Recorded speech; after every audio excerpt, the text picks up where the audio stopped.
ప్రార్థన అండి. సమాధానకర్తైన దేవానికి నిండి వందనాలు. ఈ పవిత్ర సమయంలో నీవు మా మధ్యన అందుకు వందనాలు చెల్లిస్తున్నాం. మమ్మల్ని మిక్కడంగా ప్రేమించావు, దీవించావు, కనికరించావు, కాపాడావు. నీ అద్వితీయ కృపా మహాప్రభావం చెప్పన మమ్మల్ని ప్రభు నిత్యము ఆస్వాదిస్తున్నావు. అందుకే నీకు స్తోత్రాలు. నీవిచ్చిన భాగ్యాన్ని మేమెవరం కూడా పోగొట్టుకోకుండా నిరంతరము బాబు నిన్ను ప్రేమించి నీ యొక్క ఆజ్ఞలు పాటించి నీ చిత్తాన్ని నిర్వర్తం చేసి బాబు ఈ లోకంలో శ్రేష్ఠులుగా ఉన్నట్లు మమ్మల్ని అందరినీ దీవించమని నీ ప్రేమ గల దీపాలు సమర్పిస్తూ యేసు నామమున బతిమాలు వేడుచున్నాం తండ్రి. ఆమేన్. హల్లెలూయా, హల్లెలూయా, హల్లెలూయా. క్రీస్తునామమున మీకు అందరికీ శుభం కలుగును గాక. ఆయన కృపాశ్రయం పెట్టే మీరు, మీ తరాలు, మీరు, మీ వంశాలు నిత్య కృపాక్షేమ ప్రభావాలు కలుగుందరు గాక. ఆమేన్. జీవముగల తండ్రికి 2 వందనాలండి. మీ అందరికీ నా ప్రియవందనాలు చేస్తున్నాం. దేవుడి స్తోత్రాలండి. కొంతమంది క్రైస్తవులు చాలా అనారోగ్యంతోనూ చాలా దరిద్రంతోనూ మరి తాగుబోతులుగాను తిరుగుబోతులుగా ఉంటారు. కొంతమంది క్రైస్తవులు దేవుని చేత బలపరచబడుతూ చక్కటి కుటుంబం, చక్కటి ఆ యొక్క ధనధాన్యాలు, చక్కటి ఆరోగ్యాలు, కుటుంబ జీవితం జీవిస్తూ ఉంటారు. అయితే మెయిన్ కుటుంబం. అయితే ఆది ఆదాముకి ఏం చెప్పాడంటే దేవుడు, బైబిల్ పట్టుకున్న ప్రతి ఒక్కరు కూడా ప్రార్థించాలని చెప్పాడు దేవుడు. ప్రార్థన అనగా యాచించడం, అడగటం. అంచేత ఈ యొక్క ఆదాము జీవితంలో ప్రార్థన చేతకొచ్చి అతనికి ప్రార్థన తెలుసు. కానీ అతనికి ఒక బ్యాడ్ హ్యాబిట్ ఉంది. అతనికి దేవుని మీద నమ్మకం లేదు.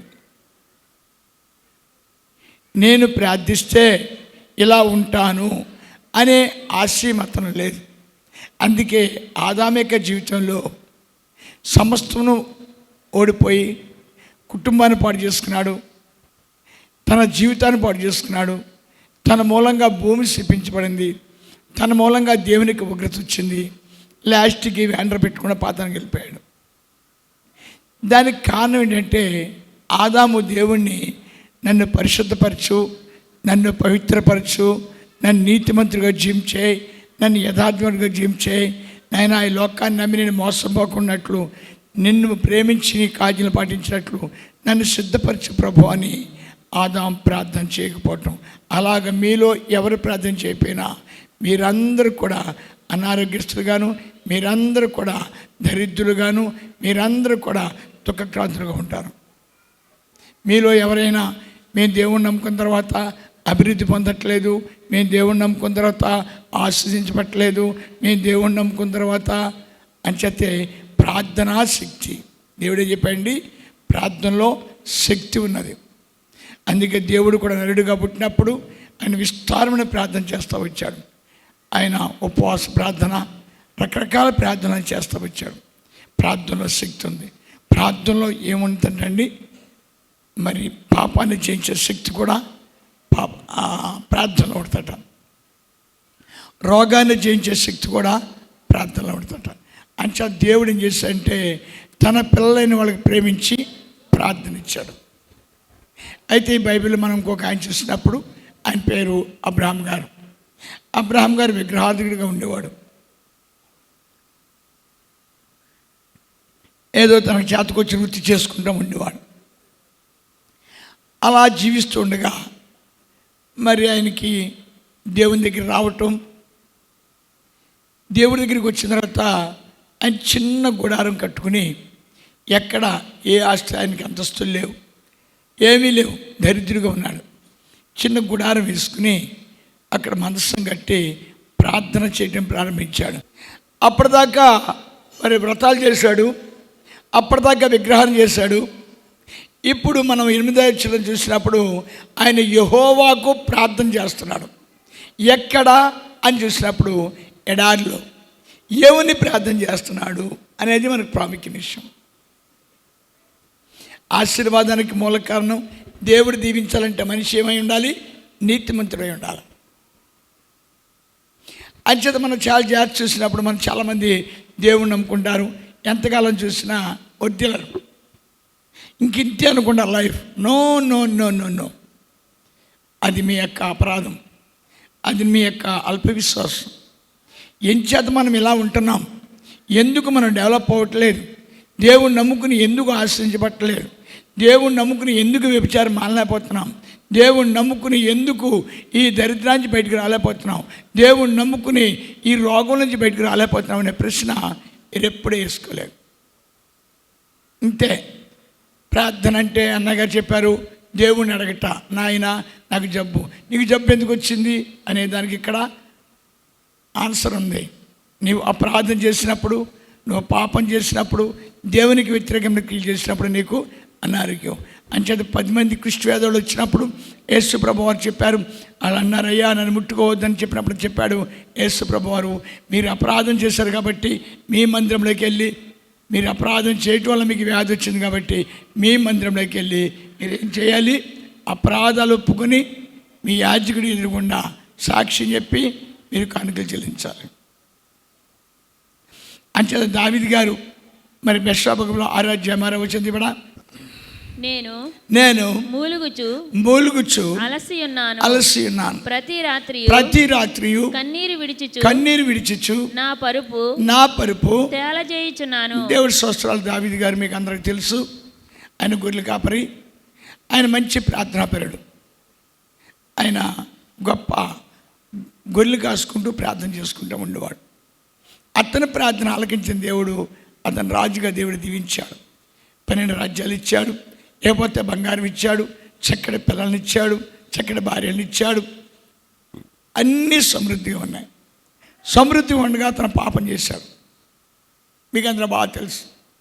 అతను వ్యభిచారం చేశాడు. వ్యభిచారం చేయగానే అతనికి భార్యలు పోయారు, కొడుకులు పోయారు. అనారోగ్యం పట్టుకుని ఆ బెత్షెబలో పడుకున్నాడు. అక్కడ ఏడుస్తున్నాడు, నా ఎముకలు కుళ్ళు పట్టేస్తున్నాయి, మరి నా కళ్ళు చూపు కాంటలేదు, నేను భయంకర స్థితిలో ఉన్నాను, నేను ఈ విధంగా నశించిపోతున్నాను అని అందులో కూర్చుని ఏడుస్తున్నాడు. ప్రార్థన బాగుంది.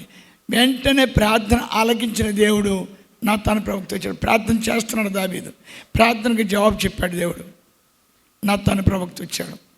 నాతాను ప్రవక్త వచ్చి, దావీదా నువ్వు స్వస్థ అయిపోతావు, దావీదా లేసుకెంతలేస్తావు, ఇప్పుడే నా శక్తి నీలోకి వస్తుంది, నా ప్రభావం నీలోకి వస్తుంది, నా ప్రభావం నా మహిమ నీలోకి వస్తుంది అని చెప్పలేదు. నువ్వు అపరాధాలు ఒప్పుకోను, అపరాధం చేయటం వల్ల నువ్వు పుణ్యమూర్తివి, నువ్వు గొప్ప ప్రార్థనాపరుడివి, దేవుని చేత ఆశ్రయించబడ్డవాడివి, నీకు అన్నీ దేవుడిచ్చాడు. కానీ నువ్వు పాపం చేయటం వల్ల అన్నీ పోగొట్టేసుకున్నావు. ఇప్పుడు నువ్వు ఆరోగ్యకరంగా ఉండాలంటే నువ్వు పని చేయాలి. ఏం చేయాలి? అపరాధాలు ఒప్పుకోవాలి. దావీదు కీర్తన 32వ అధ్యాయం. తన అతిక్రమలకు పరిహారం. అతిక్రమలు ఆయన అపరాధం చేశాను, ఆయన నేను అప్పుడు చెప్తాను మీరు అపరాధాలు అంగీకరించాలమ్మా అంటే అపరాధం ఒప్పుకోవడానికి ఏం చేయాలంట? యోవేలు 2వ అధ్యాయం 12వ వచనం. అపరాధాలు ఒప్పుకోవాలనుకున్నావు, నువ్వు ఆశీర్వాదం పొందాలనుకున్నావు, ఏం చేయాల? ఇప్పుడైనాను మీరు ఉపవాసముండి కన్నీరు విడిచుచు దుఃఖించుచు మనఃపూర్వకంగా ఏమనంట, నేను ఖచ్చితంగా అపరాధం చేశాను, నేను ఖచ్చితంగా పాపం చేశాను. పాపం అంటే ఏంటి? జీవజల బుగ్గైన దేవుని స్తుతించకపోవటమే పాపం, ఆయన్ని ఆరాధించకపోవడమే పాపం, ఆయన చిత్తానుసారం జీవించబడమే పాపం. అంచేత ఎప్పుడైతే నువ్వు దేవుని ఆరాధించవు, నువ్వు ఎప్పుడైతే దేవుని స్తుతించవు, ఎప్పుడైతే దేవుని మహింపరచవు, నీకు మాయరోగం రావచ్చు, నీకు దరిద్రం రావచ్చు, లేకపోతే నువ్వు వ్యభిచారిగా మారిపోవచ్చు, లేకపోతే నువ్వు పనికి ఇదిగా మారిపోవచ్చు. అంచేత దావీదుకి ఎందుకు ఆ యొక్క వ్యభిచారంలో పడ్డాడు అని చూసినప్పుడు దావీదు ప్రార్థన ఆపేశాడు, ప్రార్థన చేయడం మనిషాడు. చక్కగా తిన్నాడు, హ్యాపీగా పడుకున్నాడు, చక్కగా తిన్నాడు. దావీదు 8 గంటలు ప్రార్థన చేస్తాడండి, 7 గంటలు ప్రార్థన చేస్తే దావీదు ఎలా చేస్తాడండి? మరి కీర్తనల కింద 65 అధ్యాయాలు చూసినప్పుడు అతను రాత్రి నేల మీద పడుకుని ప్రార్థిస్తూ ఉన్నాడు. ఇంకా మన సియోను కొండ మీద చూసినప్పుడు సియోను కొండ చుట్టూ ప్రదక్షిణ చేస్తూ నా చేతులు పరిశుద్ధపరచు, నా కళ్ళు పరిశుద్ధపరచు, నా చెవులు పరిశుద్ధపరచు, నా పాదాలు పరిశుద్ధపరచమని దేవుని అడుగుతున్నాడు. అటువంటి దావీదు పాపం చేసిన తర్వాత అతనికి పిల్లలు పోయారు, అతనికి ఆస్తి పోయి ఇక ఆరోగ్యం పాడైపోయింది, అతను అన్నీ పోగొట్టుకుని బెత్షెబలో ఉన్నాడు. ఇప్పుడు అతను ప్రార్థన చేస్తున్నాడు. ప్రార్థన చేయకుండా లేడు, ప్రార్థన చేస్తున్నాడు. నేను పాపం చేశానని ప్రార్థన చేయట్లేదు, నేను అపరాధినని ప్రార్థన చేయట్లేదు, నాలో దోషం ఉందని ప్రార్థన చేయట్లేదు. వస్తున్నారు, చాలామంది వస్తున్నారు రాజుగారి దగ్గరికి. అయ్యా రాజుగారికి మీకు ఈ పరిస్థితి వచ్చిందా, మీకు ఈ దుఃఖం వచ్చిందా, మీకు ఈ వేదన వచ్చిందా, మీరు చాలా నీతిమంతులండి, మీరు చాలా యథార్థపరులండి, మీరు చాలా ఇదైన వారు, మీకు రాకూడదండి, మీకు ఈ వ్యాధి రాకూడదండి, మీకు ఈ అన్యాయం జరగకూడదండి, మీరు చాలా మంచివారండి అని చెప్తున్నారు. నాతాను ప్రవక్త చెప్పాడు, దేవుడు న్యాయ నిర్ణేత, నువ్వు అపరాధం చేసావు కాబట్టి, పాపం చేసావు కాబట్టి బిడ్డలను పోగొట్టుకున్నావు, పాపం చేసావు కాబట్టి భార్యలు పోగొట్టుకున్నావు, పాపం చేసావు కాబట్టి ఆరోగ్యం పోగొట్టుకున్నావు. దీనికి తరుణోపాయం ఏం చేయాలి? పరిణోపాయం ఏం చేయాలి? దీనికి వెంటనే చెప్పాడు, దేవాలయం దగ్గరికి వెళ్ళి అందరు ఎదురుకుండా, అయ్యా దేవుడు న్యాయ నిర్ణేత, అయ్యా దేవుని ముందు నేను పాపం చేశాను, అందుకు నాకు ఈ వ్యాధి సంక్రమించింది అని ఎక్కడి నుంచి అంటే హృదయంతరంగాల్లోంచి, నా దేవుడు నీతిమంతుడు, నా దేవుడు యథార్థపరుడు, నా దేవుడు మహిమ గలవాడు, ఎవరికి అన్యాయం చేయడు, నా దోషమే, నా పాపమే, నా తిరుగుబాటే ఇలాగైపోయాను, నా దోషం మూలంగానే నా కుటుంబం పాడైపోయింది, నా దోషం మూలంగానే నా పిల్లలు చచ్చిపోయారు, నా దోషం మూలంగానే నా పిల్లలు ఎలా ఉన్నారని దావీదు సాక్ష్యం చెప్పడం ప్రారంభించాడు. మళ్ళీ తిరిగి అతను ఆరోగ్యవంతుడిగా మారాడు, రాజుగా కూడా మారినట్లుగా బైబిల్ వాక్యం సెలవుస్తుంది. అంచేత ప్రార్థన ఎంత శక్తి గలది, అంచేత ప్రార్థన ఎటువంటి, మరి మనం ప్రార్థన చేస్తుండగా ఎందుకు పాడైపోతున్నాం, మనం ప్రార్థన చేస్తుండగా ఎందుకు అనారోగ్యం వస్తుంది? నువ్వు దేవునికి వ్యతిరేకమైన ప్రార్థన చేస్తున్నావు, దేవునికి ఇష్టమైన ప్రార్థన చేయట్లేదు. ఆ ఇష్టమైన ప్రార్థన చేసినవాడు ఎవరంటే అబ్రహాము గారు. అబ్రహాము గారు ఆ ప్రార్థనే శాసనంగా పెట్టాడు. ఆయన ఒకే మాట చెప్తున్నాడు, నాయన నన్ను తల్లి పాపలో కన్నది, పాపలో పెంచింది, పాపలో విడిచిపెట్టింది, నేను ఘోరమైన పాపినయ్యా, అయ్యా నీ దగ్గర నిలవడానికి కూడా నాకు హక్కు లేదయ్యా, అయ్యా నేను ప్రార్థించడానికి కూడా నాకు హక్కు లేదయ్యా, అయ్యా నన్ను పరిశుద్ధపరచవయ్యా, నన్ను నీతిమంతుడిగా మార్చవయ్యా, నన్ను యథార్థపడిగా మార్చమని పదే పదే గూజాడాడు దేవుడి దగ్గర. సరే నీతిమంతుడిగా మారాడని మనకు ఎలా తెలుస్తుంది? అతనికి విస్తారమైన ధనం వచ్చేసింది. సాధారణంగా మనకి కొంచెం ఓ 10 కాసులు బంగారం ఉంటే చాలండి నేల మీద నడడం. ఇంకా ఏదైనా మోటార్ సైకిల్ వచ్చిందనుకోండి, ఇంకా అన్నీ వంకర చూపలే. అంచేత ఇప్పుడు అబ్రహాం గారికి జరిగిన ప్రమాదం ఏంటంటే మోస్ట్ డేంజరస్ ధనం. మనిషిని పాడు చేసేది ధనం, మనిషిని అవమానపరిచేది ధనం, మనిషిని శిక్షకు పాత్రను చేసేది ధనం. సౌలు రాజు కాకముందు చాలా నీతిమంతుడిగా ఉన్నాడు, చాలా యథార్థపడిగా ఉన్నాడు, చాలా భక్తుడిగా ఉన్నాడు, అన్ని విషయాలు కూడా ఆదరించబడుతూ ఉన్నాడు. ఎప్పుడైతే రాజు అయ్యాడు, తనకు అధికారం వచ్చిందో ధనం గొప్పదనుకున్నాడు, తన అధికారం గొప్పదనుకున్నాడు, దేవుని అవమానపరిచాడు, కంప్లీట్ కుటుంబం నాశనం అయిపోయాడు. బిలాం అనే ప్రవక్త చాలా గొప్పవాడు, చాలా శక్తిమంతుడు, చాలా బలవంతుడు, చాలా పరిపూర్ణుడు. ఎంతవరకు పరిపూర్ణుడు?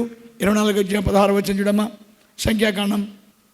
దేవవాక్కులను వినిన వాని వార్త, మహోన్నతుని విద్య ఎరిగిన వాని వార్త. అతడు పరవశుడై కన్నులు తెరిచిన వార్త, సర్వశక్తిని దర్శనమును పొందెను. ఆయనను చూచుచున్నాను గాని ప్రస్తుతమున ప్రస్తుతంలో ఉన్నట్లు కాదు. ముఖాముఖిగా దేవుడితో మాట్లాడుతున్నాడు, ముఖాముఖిగా అతని ప్రార్థన దేవుడు ఆలకిస్తున్నాడు. అతని ప్రార్థన ఆలకించి నలువైపులా అతని దేవుడు ఆశీర్దిస్తూ ఉన్నాడు. కానీ ఇప్పుడు ఒక ఆశ్చర్య విషయం జరిగింది. అది బిలాం యొక్క దురదృష్టమే అనుకోవాలి మనం. బిలాం దగ్గర బాలాకు వచ్చాడు అనుకోండి, ఏదో శబ్దజ్ఞాలు మాటలు చెప్పాడు అనుకోండి, బాగున్నాం. అలా కాకుండా ఏం చెప్పాడంటే, నీకు 20 మణుగులు బంగారం ఇస్తాను. 20 మణుగులు బంగారం ఇంటికి ఇస్తావయ్యా అని అడిగినప్పుడు ఇశ్రాయేలు శపించమన్నాడు. బిలాం చెప్పాడు, అయ్యా ఇశ్రాయేలుకి దేవుడు తోడున్నాడు, వారు శాపానికి ఇదెవరు, వాళ్ళు చాలా పర్ఫెక్టు అని చేత జరగదని చెప్పాడు. బాలాకి వెళ్ళిపోయాడు. మళ్ళీ పట్టుకొచ్చాడు. ఇంకొక 2 మణుగులు పెంచాడు. 2 మణుగులు పంచి మళ్ళీ పట్టుకొచ్చిన తర్వాత మళ్ళీ అడిగాడు, నాయన శపించు, 22 మణుగులు బంగారం తీసేసుకోవా అన్నాడు. అప్పుడు ఎక్కడికి వెళ్ళాడు? దేవుడి దగ్గరికి వెళ్ళాడు. ప్రార్థించగానే దేవుడు మాట్లాడడం ప్రారంభించాడు. బిలాము అడిగాడు, అయ్యా ఇజ్రాయెల్ పాడైపోవాలంటే ఏం చేయాలి?